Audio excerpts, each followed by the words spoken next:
parece que foi um tiro no pé do regime brasileiro resolver perseguir o deputado Eduardo Bolsonaro, inclusive solicitando a cassação do seu passaporte para que ele não pudesse mais viajar ao mundo, denunciando aí o regime brasileiro pela sua perseguição sistemática à direita. Pois hoje o deputado anunciou que está pedindo licença do seu mandato, uma licença não remunerada, para permanecer aqui nos Estados Unidos e continuar fazendo esse trabalho de denúncia a tudo que está acontecendo no Brasil. O próprio pedido de cassação do passaporte do deputado já é uma exposição desse regime de exceção, né? Porque basicamente você tem o líder do regime, o líder do governo na Câmara, enviando um pedido para o Supremo de cassação do passaporte de um deputado da oposição, de um líder da oposição, talvez um dos principais líderes aí da oposição, e isso vai direto para a decisão do ministro Moraes no inquérito do 8 de janeiro, que não tem nada a ver com esse pedido,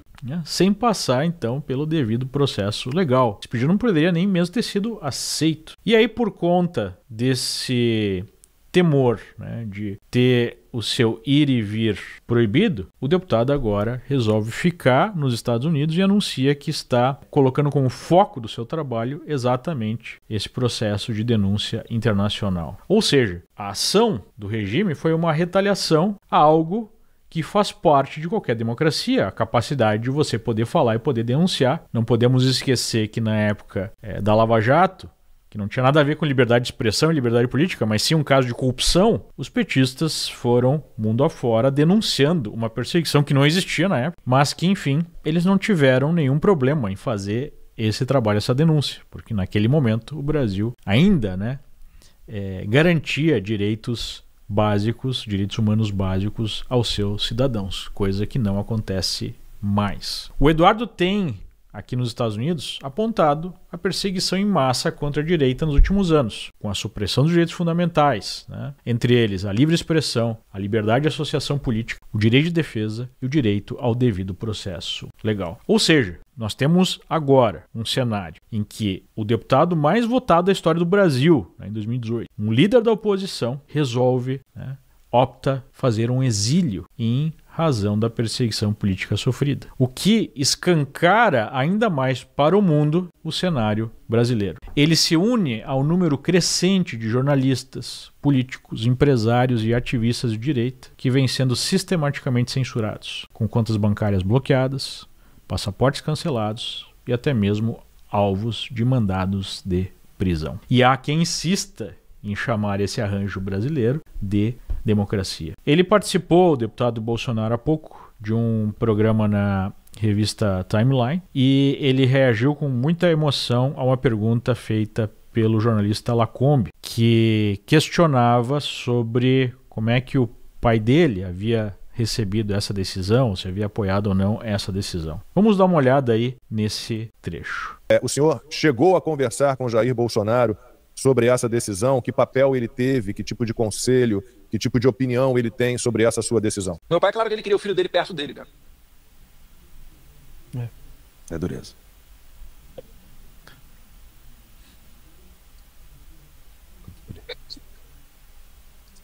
É dureza.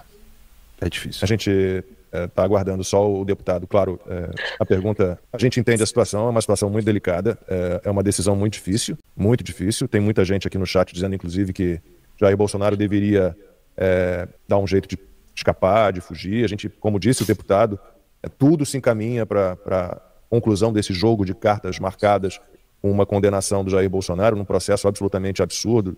Denúncias fajutas, delação fajuta, tortura, né, no meio desse processo todo, abusos, arbítrios, ilegalidades. Eu peço desculpas por ter provocado essa reação no deputado, mas Vamos lá. É que eu não gosto de parecer que eu estou me vitimizando, né? Mas é uma possibilidade real. Uma possibilidade real. Eu nunca amava meu pai, enfim. Mas é a vida adulta também, né? É sacrifício. Meu Bala ficou 3 anos aí sem ver a família dele. Isso daí também pesa, tá? Muita gente falou que, pode vir que ele não vai pegar teu passaporte. Mas o Alexandre de Moraes já fez muita atrocidade. A gente não pode esperar contar com alguma decência ou senso de moralidade desse tipo de pessoa. Como eu falei, ele está na prateleira do psicopata, né? Então ele pode perfeitamente até estar mandando mensagens pelos bastidores para eu ficar confortável e retornar, e quando eu chegar aí ele pegar meu passaporte, né? E aí, o que eu vou fazer? E se ele resolver me prender igual ele fez com o Daniel Silveira devido ao que eu tenho falado, né? Eu vou ficar sem ver meus filhos crescer? Vou ficar, poxa, Georgia 4 anos, Jair Henrique 1 ano, e minha mulher tendo que me visitar em cadeia, sendo que não cometi crime nenhum, entendeu? Então tem muita coisa que pesa quando você toma essa decisão. E certamente eu conversei com ele, tá? Não foi fácil, foi difícil. Ele queria que eu estivesse por perto, mas conforme eu fui conversando com ele foi entendendo os meus argumentos também, ele aceitou a decisão. E Deus quiser, ele só tá deixando a gente mais cascudo aqui para quando a gente retornar mais forte. Um dos problemas da instalação de um regime de exceção é que sempre há uma parte da sociedade que apoia esse tipo de coisa. É só nós olharmos aí nas redes sociais e a posição de cada um e vai virando um verdadeiro fla-flu, né? Onde nós deveríamos ter a justiça acima de qualquer fla-flu, acima de qualquer posicionamento político. Essa justiça acaba adotando uma postura política e daí um lado do espectro apoia, o outro lado do espectro se opõe, mas apenas num primeiro momento um grupo reduzido de pessoas sente na pele mesmo essa perseguição, e conforme ela vai se expandindo, mais pessoas vão sentindo, mas ao mesmo tempo aqueles que são contra acabam se retraindo por medo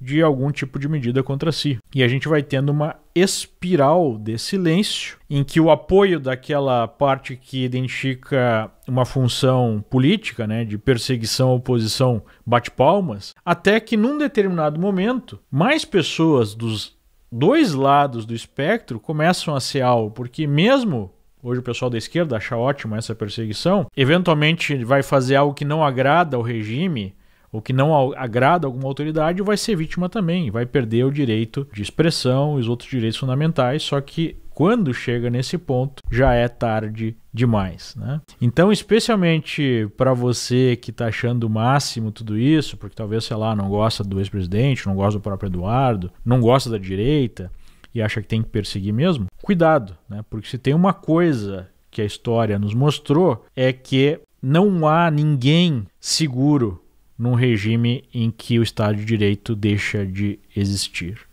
É só você estudar um pouquinho. Agora, esse anúncio do deputado acontece no mesmo dia que um jornalista do Metrópolis fala que o governo Trump estaria estudando um pacotão de sanções a autoridades brasileiras. Saiu aqui na coluna do Paulo Capelli. Vamos ler aqui, vale a pena. Esse artigo não é muito longo. Os Estados Unidos planejam um pacotão de sanções com potencial de atingir mais de uma dezena de autoridades brasileiras. Os auxiliares de Trump, na Casa Branca, elaboram um texto que, além de definir punições ao ministro Moraes, estabelece prazo de 120 dias para o Departamento de Estado norte-americano apontar mais integrantes do judiciário do governo brasileiro que apoiam ou apoiaram a derrubada de perfis nos Estados Unidos de usuários de redes sociais. A medida poderá afetar outros ministros da primeira turma do Supremo que votaram juntamente com Moraes, bem como juízes auxiliares, procurador-geral da República e delegados da Polícia Federal que municiaram decisões de Alexandre. O argumento sustentado pela Casa Branca é que a derrubada dos perfis configuraria violação de direitos humanos, violação à jurisdição dos Estados Unidos e abuso de procedimento para favorecer a si mesmo ou a um grupo político. O prazo de 120 dias é estratégico.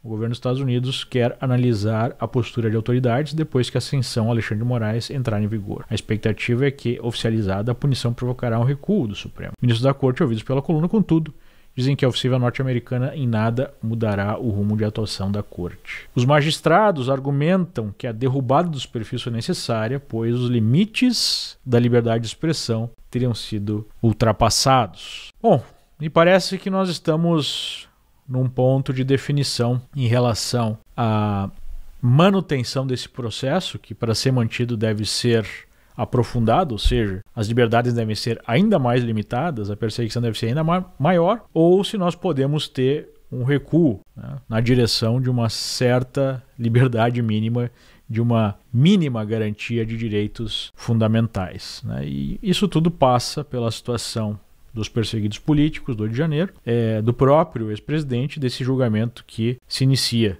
né? Houve um pedido de suspeição de alguns ministros. O ministro Dino, que em várias manifestações públicas chegou a comparar o ex-presidente ao próprio diabo. Ao ministro Zanin, que todo mundo sabe, era advogado pessoal do próprio Lula e que foi advogado Lula contra o Bolsonaro em vários processos, inclusive durante o pleito, e o ministro Moraes, né, que dispensa comentários. Obviamente que dificilmente esses ministros vão se julgar aí impedidos e dificilmente vai haver na corte um movimento para impedir que eles participem desse processo, né? Em breve deve ser aceita a denúncia e o próprio ministro Gilmar disse que a corte deveria resolver isso ainda neste ano para não envolver o ano eleitoral. Enfim, é difícil imaginar que vai haver uma mudança de rota, mas também está cada vez mais difícil para o regime esconder tudo o que está acontecendo no Brasil.